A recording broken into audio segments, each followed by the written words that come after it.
সাংবাদিক বন্ধুসকল, মোৰ প্ৰাক্তন বঙাইগাঁও জিলা সমিতিৰ আক্ৰাছুৰ সতীৰ্থসকল, আজি মেল দিয়াৰ মূল উদ্দেশ্য হ'ল যোৱা 31 মে তাৰিখে আমাৰ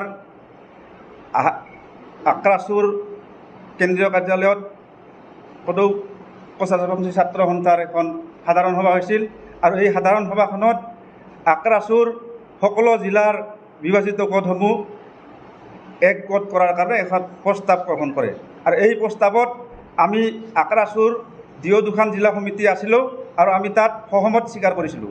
গতিকে আজি আমি কিছুদিন আগতে দেখা পালোঁ যে আক্ৰাছুৰ আন এটা গোটে হঠাৎ এখন সংবাদ মেল দিয়ে আৰু এই সংবাদ মেললৈকে তেওঁলোকে জনাইছে যে আমি স্বতন্ত্ৰ। গতিকে আমি আক্ৰাছুৰ প্ৰাক্তন সদস্যসকলে আমাৰ জিলা সমিতিৰ মোৰ সতীৰ্থসকলে আজি ক'ব বিচাৰোঁ যে আমি কোনো দ্বিমত নাই, আক্ৰাছুৰ যি সিদ্ধান্ত লৈছে আমি তাত আছোঁ। মই এটাই আহ্বান জনাম আমাৰ দুটা গোটৰ আমাৰ সদস্যসকলক যে আপোনালোকে আহক, জাতিৰ স্বাৰ্থত একগোট হোৱাৰ কাৰণে আপোনালোকে একত্ৰিতকৰণ হ'ব লাগে। গতিকে মই পুনৰবাৰ অনুৰোধ জনালোঁ আমাৰ দুটা গোটৰ সদস্যসকলক, আপোনালোকে আহক, জাতিৰ স্বাৰ্থত একগোট হৈ আমি কেনেকৈ আমি ভাল সিদ্ধান্তত উপনীত হ'ব পাৰোঁ। গতিকে আমাৰ এই সম্পৰ্কত সদৌ কোচৰাজাৰপন্থী ছাত্ৰ সন্থাই একত্ৰিকৰণ এখন সভা পাতিছে, তাত মই সকলোকে অহাৰ কাৰণে অনুৰোধ জনালোঁ। ধন্যবাদ। হেৰিত আমাৰ বিজোৰা পাব্লিক লাইব্ৰেৰী হয়।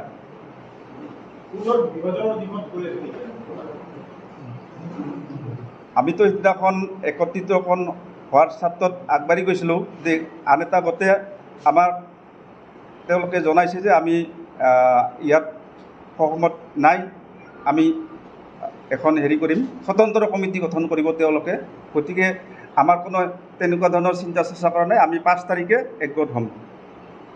ইয়াৰ আগতো আপোনালোকৰ একত্ৰীকৰণ হোৱাৰ হেৰি হৈছিলে, ইয়াৰ আগতে হৈছিলে, আগতে একত্ৰীকৰণ হৈছিলে, যিখন আপোনালোকে কেন্দ্ৰীয় কমিটি, তেতিয়া আপোনালোকৰ একত্ৰীকৰণ হোৱা নাছিল নেকি? আমাৰ জিলা সমিতিবিলাক একত্ৰিতকৰণ হোৱা নাছিল তেতিয়া। কিন্তু আমি দেখিছোঁ, সংবাদ মাধ্যমত দেখিছোঁ যে তেওঁলোকে আপোনালোকৰ আলোচনা হৈছিলে নাই? মখিবুৰ মানে তেওঁলোকেতো স্বতন্ত্ৰ কমিটি হিচাপে যদি বিচাৰিছে, এইটো আৰু কেনেকুৱা ধৰণৰ কথা হ'ল। আমাৰ এটাই কথা, আমাৰ 5 তাৰিখে একগোট হ'ব লাগে, আমাৰ তাত কোনো দ্বিমত নাই। আমি তেওঁলোকক পুনৰবাৰ বাৰম্বাৰ আহ্বান জনাইছোঁ অহাৰ কাৰণে। তেওঁলোকে সিদিনা প্ৰেছমিট এটা কথা উল্লেখ কৰিছিলে যে সভাপতি যিজন আছে বৰদৰাই আৰু সম্পাদক বলৰাম বৰ্মনৰ প্ৰতি তেওঁলোকৰ কিবা ক্ষোভ আছে, তেওঁলোকে মানি ল'ব পৰা নাই সভাপতি হিচাপে। সেইটো তেওঁলোকৰ ব্যক্তিগত কথা, সেইটো তেওঁলোকৰ। আপোনালোকে সুখীনে তেওঁলোকৰ নেতৃত্বক লৈ মানে বলৰাম বৰ্মন বা আমি সুখী। আমি মানে ভংগ কৰি দিয়াত আমাৰ কোনো ধৰণৰ আমাৰ হেৰি নাই, যিহেতু আমাৰ সংবিধানত আছে দুটা গোট লগ লাগিব লাগিলে সমিতি দুখন ভংগ কৰিবই লাগিব।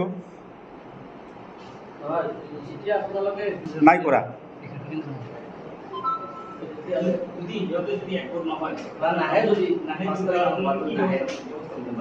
আচলতে সিহঁতে ব্যক্তিগতভাৱে কোনোবা 2-1জন নাহিব পাৰে, কিন্তু তেখেতসকলৰ আঞ্চলিক সমিতি আৰু জিলা সমিতিয়ে পূৰ্ণ সমৰ্থন জনাইছে। ইতিমধ্যে কেন্দ্ৰীয় সমিতি বা আমাৰ প্ৰাক্তন জিলা সমিতি যিখিনি বিশেষভাৱে তেখেতসকলৰ লগত যোগাযোগ ইতিমধ্যে তেখেতক যোগাযোগ কৰিছে। তেখেতৰ ব্যক্তিগতভাৱে তেখেতৰ 2-1জন নাহিব পাৰে, কিন্তু মানে গৰিষ্ঠ সংখ্যক আঞ্চলিক সমিতি আৰু জিলা সমিতিৰ বিষয়সমূহ মানে এই একত্ৰীকৰণৰ চামিল হোৱাৰ ক্ষেত্ৰত তেখেতে মত পোষণ কৰিছে।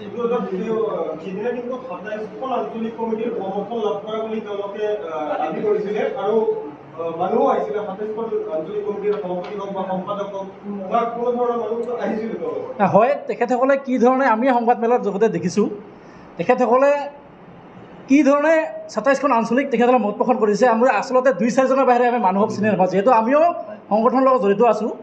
তেখেত 2-4জনৰ বাহিৰে আমি বাকী ক'ৰ মানে সদস্য তেখেতসকলে গোটাইছে, আমি সেই ক্ষেত্ৰত মানে পৰিচয় নাই আমাৰ লগত। আক্ৰাছুৰ কৰে বুলি আমি নাজানো আৰু এইখিনি। 28খন এতিয়া কিমানখন আঞ্চলিক আপোনালোকৰ কথা ভাবিছে আমাৰ যিহেতু তেখেতসকলৰ আঞ্চলিক বা আমাৰ আঞ্চলিক যিখিনি আছে গৰিষ্ঠ সংখ্যক আঞ্চলিক সক্ৰিয় কিছু সক্ৰিয় হৈ আছে, কিছু যিহেতু নিষ্ক্ৰিয় হৈ আছে, গতিকে সক্ৰিয়খিনি যোগাযোগ কৰি আছে ইতিমধ্যে। 5 তাৰিখৰ হয়, যিটো কেন্দ্ৰীয় সমিতিয়ে প্ৰেছ বিবৃতিযোগে আমাৰ জিলা সমিতি, যিহেতু বঙাইগাঁৱত 2খন জিলা সমিতি আছে, সংঘৰ ঘোষণা কৰিছিল। আমি বঙাইগাঁও জিলাৰ যিখন প্ৰাক্তন জিলা সমিতি, আমি বঙাইগাঁও জিলাৰ আৰু এখন জিলা সমিতি আছে, তাৰ পৰা আমি সেই পদক্ষেপক আদৰণি জনাইছোঁ।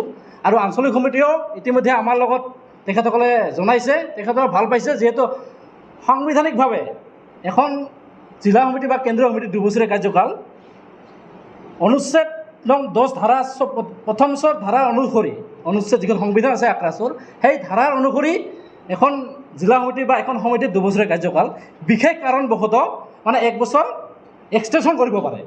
গতিকে যিহেতু যিখন সমিতিয়ে যোৱা 10 তাৰিখে সংবাদমেল দিছে আন এটা গোটৰ, তে সেইখন জিলা সমিতি যোৱা 26 ডিচেম্বৰ 2021 গঠিত হোৱা। গতিকে এতিয়া তাৰিখত 5 বছৰ উকলি গ'ল। যিহেতু 5 বছৰ এখন সাংবিধানিক অনুসৰি এখন জিলা সমিতি কেতিয়াও 5 বছৰ হ'ব নোৱাৰে, গতিকে কেন্দ্ৰীয় সমিতিয়ে সাংবিধানিক অনুসৰি জিলা সমিতি দুখন ভংগ কৰি দিছে। আৰু সেই অহা 5 জুলাই তাৰিখে বঙাইগাঁও পাব্লিক লাইব্ৰেৰীত, বিজৰা পাব্লিক লাইব্ৰেৰীত অধিৱেশনৰ জৰিয়তে বিশিষ্ট প্ৰচাৰচিত জনগোষ্ঠীৰ সাহিত্যিক, বুদ্ধিজীৱী আৰু ৰাইজৰ সহযোগত যিহেতু এখন জিলা সমিতি গঠনৰ অধিৱেশনৰ আহ্বান কৰিছে, আমি ভাবোঁ সেই অধিৱেশনৰ জৰিয়তে এখন শক্তিশালী সুস্থ সবল সমিতি গঠন হ'ব। আৰু সেই ৰাইজৰ দ্বাৰা শিক্ষিত যুৱচামক লগত লৈ, অভিজ্ঞসকলৰ পৰামৰ্শ লৈ এখন সুস্থ সবল সমিতি গঠন হ'ব বুলি আমি আশা কৰিছোঁ। আৰু যিহেতু তেখেতসকলে 5 জুলাই তাৰিখে সমিতি গঠন কৰাৰ কাৰণে তেখেতৰ অধিৱেশনৰ দিন তাৰিখ ঘোষণা কৰিছে, আমি কেন্দ্ৰীয় সমিতিক এই চেগতে সংবাদমেলৰ জৰিয়তে আমি আহ্বান জনাইছোঁ, অহা 1 সপ্তাহ 10 দিনৰ ভিতৰত ঘোষণা কৰা তাৰিখৰ পৰিৱৰ্তে অহা 1 সপ্তাহ 10 দিনৰ ভিতৰত যাতে নতুনকৈ জিলা সমিতি এখন শিক্ষিত যুৱচাম আৰু অভিজ্ঞসকলৰ পৰামৰ্শ লৈ যাতে এখন জিলা সমিতি গঠন হয়, তাৰ কাৰণে আমি তেখেতসকলক আহ্বান জনাইছোঁ আজি এই সংবাদমেলৰ জৰিয়তে। আৰু সংবাদমেলত আমি দেখিবলৈ পাইছোঁ কেন্দ্ৰীয় সমিতিক দোষাৰোপ কৰিছে এখন বিভাজিত গোটৰ জিলা সমিতিৰ কিছু বিষয়ববীয়া। অনুচ্ছেদ নং 21 ধাৰা খ মতে কিবা কাৰোবাৰ প্ৰতি কিবা অভিযোগ আহিলে কেন্দ্ৰীয় সমিতিৰ সভাপতি সম্পাদকে তাৎক্ষণিকভাৱে কিবা ব্যৱস্থা গ্ৰহণ কৰিব পাৰে। সেইবাবে যিহেতু সাংবিধানিকভাৱে অসাংবিধানিকভাৱে কিছু অভিযোগ আহিছে কিছুমানৰ ক্ষেত্ৰত, গতিকে সেই ক্ষেত্ৰত জিলা সমিতি, কেন্দ্ৰীয় সমিতিৰ সভাপতি সম্পাদকে, আৰু যিহেতু 2 বছৰ কাৰ্যকাল উকলি গৈছে, এই ক্ষেত্ৰত তেখেতসকলে ব্যৱস্থা গ্ৰহণ কৰিছে। আমি আদৰণি জনাইছোঁ তেনে পদক্ষেপ। আৰু অনাগত দিনতো যাতে কেন্দ্ৰীয় সমিতিয়ে সাংবিধানিক অনুযায়ী যাতে সংগঠনটো পৰিচালিত কৰে, তাৰ কাৰণে আমি কেন্দ্ৰীয় সমিতিক আহ্বান জনাইছোঁ। ৰাইজৰ আহ্বান, নতুন সমিতি শিক্ষিত যুৱচামক বিচাৰিছে, অভিজ্ঞসকলক লগত লৈ, অভিজ্ঞসকলৰ পৰামৰ্শ লৈ যাতে এখন সুস্থ সবল সমিতি ৰাইজৰ দ্বাৰা গঠিত হয়। যিহেতু আঞ্চলিক সমিতিসমূহ আছে, তেখেতসকলৰ পৰামৰ্শ লৈ আৰু ৰাইজৰ সহযোগ লৈ কেন্দ্ৰীয় সমিতি এখন সুস্থ সবল সমিতি গঠন কৰিব বুলি আমি আশা ৰাখিছোঁ।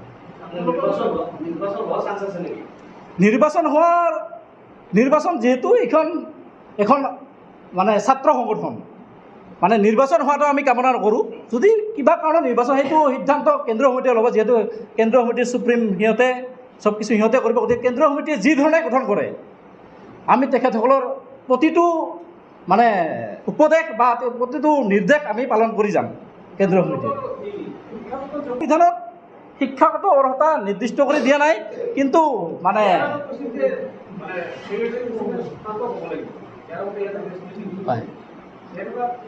নহয়, আমি যিখিনি দেখিছোঁ জিলা সমিতি বা কেন্দ্ৰীয় সমিতিৰ আচলতে এটা ছাত্ৰ সংগঠন, শিক্ষাৰ অৰ্হতা থকাটো প্ৰয়োজন। আৰু আমিও বিচাৰোঁ শিক্ষিত যুৱচামে দায়িত্ব লওক আৰু জনগোষ্ঠীটোৰ হকে, উত্তৰণৰ হকে কাম কৰক। আমি বিচাৰোঁ অনাগত 5 তাৰিখে যাতে শিক্ষিত যুৱচামৰ হাতত আক্ৰাছুৰ দায়িত্ব অৰ্পণ কৰে কেন্দ্ৰীয় সমিতিয়ে, আৰু যাতে শিক্ষিত যুৱচাম ওলাই আহি যাতে দায়িত্ব গ্ৰহণ কৰি জাতিটোৰ হকে কাম কৰি যায়, আমি তাকে কামনা কৰিম। আপুনি এটা কথা কৈছে যে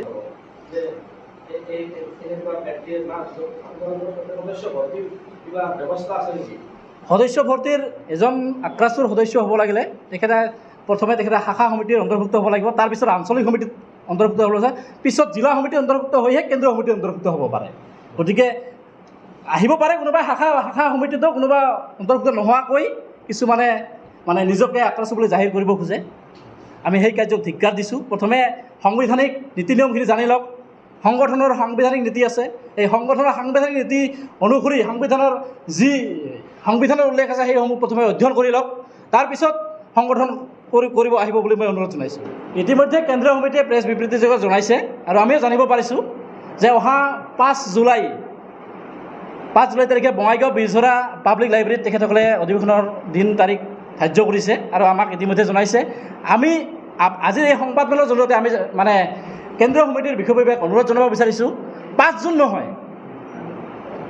নহয়, অহা 1 সপ্তাহ 10 দিনৰ ভিতৰত, 5 জুলাই নহয়, অহা মানে 1 সপ্তাহ 10 দিনৰ ভিতৰত যাতে মানে সুস্থ হ'বলৈ এখন কমিটি গঠন কৰে। আমি আগুৱাই মানে সোনকালে তেখেতসকলক জিলা সমিতিখন গঠন কৰি দিবৰ কাৰণে অনুৰোধ জনাইছোঁ।